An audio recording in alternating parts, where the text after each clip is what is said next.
क्या आप शेर को रोकते हैं क्या? नहीं तो आप शेर को बोलिए ना जंगल में जाके। नहीं रोक सकते, वही आप बोले ना कि शेर महाराज शिकार मत करिए, आपको हम रोटी खिलाएंगे, चाहिए रोटी खिलाइए। होता था तो केवल हिंदू मरता था क्या? केवल हिंदू की संपत्ति चलती थी? अगर दंगा होता था, अगर हिंदू मरता था तो उसके लिए क्या करूं? आरती लेके जाऊं, थाली से जाऊं उनकी? जब तक होता था। उत्तर प्रदेश की जनता क्या चाहती है? उत्तर प्रदेश की जनता यही चाहती थी कि उनको सुरक्षा मिले और इन गुंडा तत्वों पर, इन माफियाज पर सख्ती हो। Hello friends, welcome to my channel. पूरी जानकारी के लिए वीडियो पूरा जरूर देखें, स्किप करके ना देखें। में दूसरों को धोखा देने की प्रवृत्ति होगी। और चौथी बात उनके लिए जो कही गई है, वह कही गई है कि वह अपनी सीमित दृष्टि से भविष्य का अनुमान नहीं लगा पाएगा। इसलिए जो है सारा द्वंद्व तो इसी सब का है। पर आपकी तो ट्रेनिंग हुई होगी ना, गुरुजी ने आपको सिखाया होगा। मैं क्या कह रहा हूँ ना, लेकिन हम लोग उनका तो कुछ नहीं ना आपके परिवार का। इसलिए मैं क्या कह रहा हूँ ना, हर व्यक्ति अपने आप में एक योगी बन सकता है, एक योगी बनने की सामर्थ्य ले सकता है। अपनी मेहनत से, अपने कर्मों से हम जो कुछ अर्जित करें, मैं भी भूखा ना रहूं, साधु ना भूखा जाए, अगर ये भाव हर व्यक्ति के अंदर आ जाए तो फिर यह समग्रता सबकी संतुष्टि का कारण बन सकता है, सारे विवादों का समाधान कर सकता है। जब आप पीठाधीश बने, आपके भारत में और भारत से बाहर भी इतने अनुयायी हैं, तो उस वक्त आपको क्या ऐसा किसी ने कहा कि आप पीठाधीश होके भी तो सार्वजनिक कार्य कर सकते हैं, राजनीति में क्यों उतर रहे हैं? कोई बंधन थोड़ा है, ये कोई बंधन किसी के लिए नहीं है। हम मनुष्य पहले हैं, उसके बाद योगी हैं या सन्यासी है। और मैंने आपको बताया ना कि एक योगी के रूप में समाज के प्रति जो मेरे कर्तव्य हैं, उन कर्तव्यों का निर्वहन करूं मैं। सेवा को धर्म को मैं सेवा का माध्यम बनाऊं, इससे बड़ी बात और क्या हो सकती है? और हम वही कर रहे हैं। तो एक सन्यासी का कर्तव्य क्या होता है? क्या वही जो कर्म कर रहा है अपना, ये चाहे पत्रकार हो या फिर राजनीति? हाँ, हर व्यक्ति कर सकता है, हर व्यक्ति कर सकता है। आप मुझे एक बात बताइए कि सबसे बड़े जो है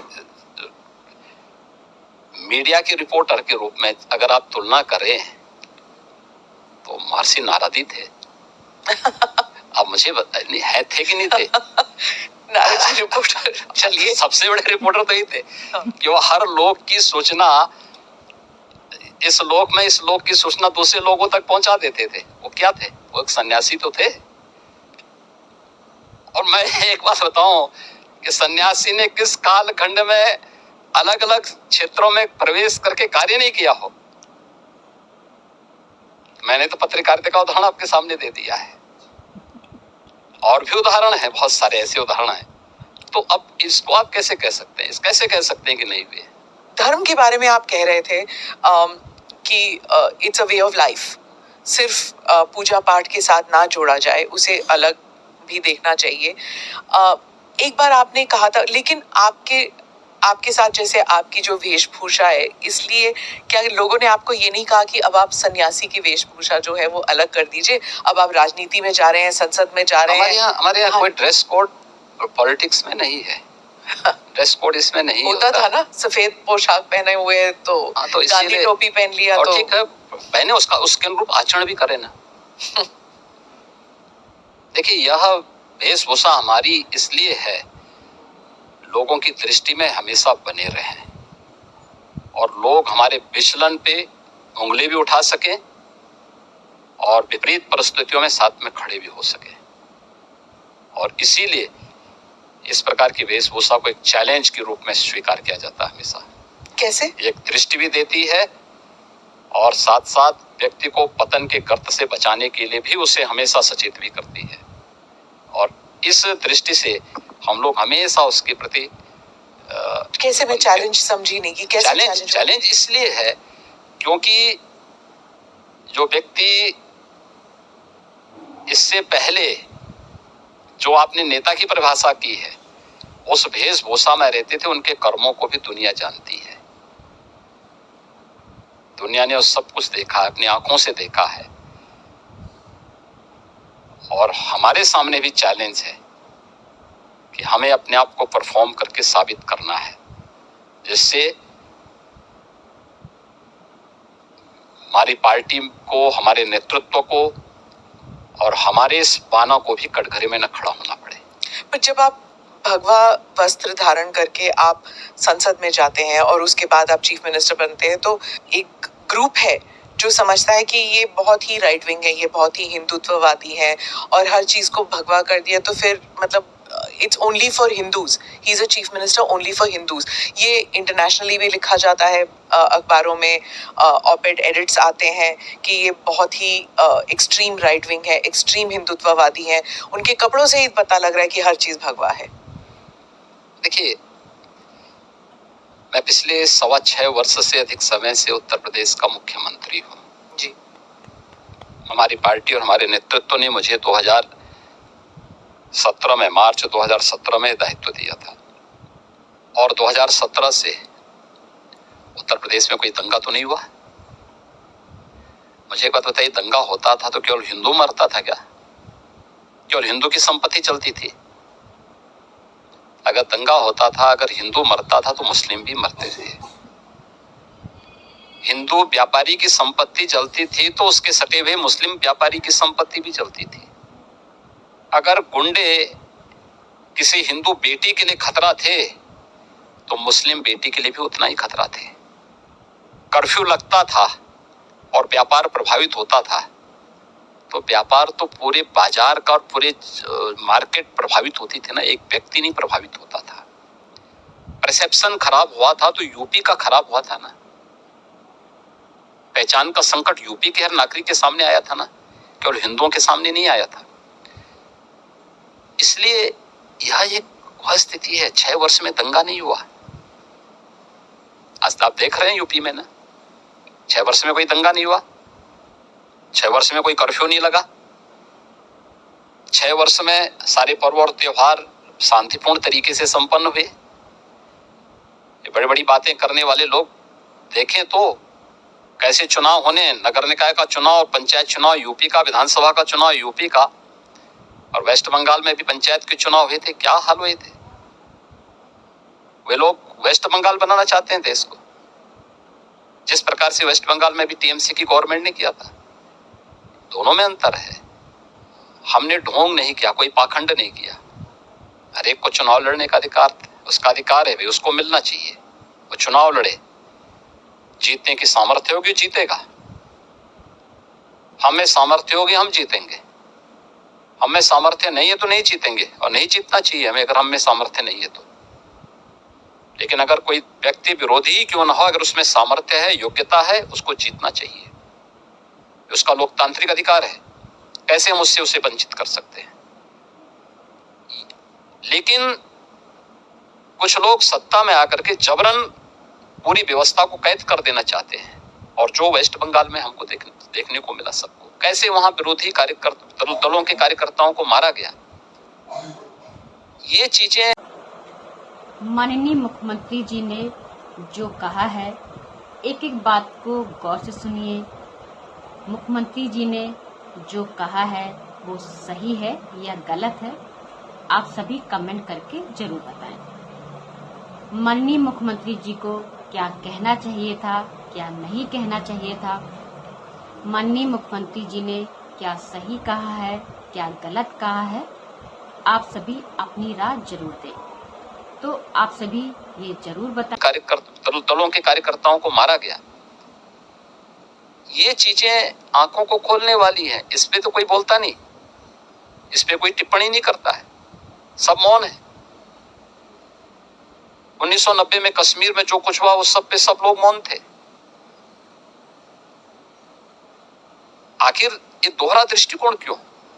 और इसीलिए पब्लिक विश्वास नहीं करती लोगों में। योगी जी के डर से यहाँ पर मेरा कौन डर है? नहीं, आपने एक बार कहा था ना कि एक हाथ में माला है, एक हाथ में भाला है। तो एक आपका एक जो आक्रामक तरीका है टू डील विद माफिया, क्या इसकी वजह से यहाँ पर है? नहीं, देखिए, हम लोग तो सज्जनों के लिए जितने संवेदनशील हैं, दुर्जनों के लिए उतने ही कठोर भी है।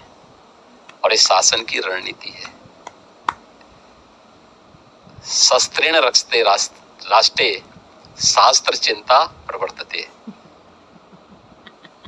यानी व्यवस्था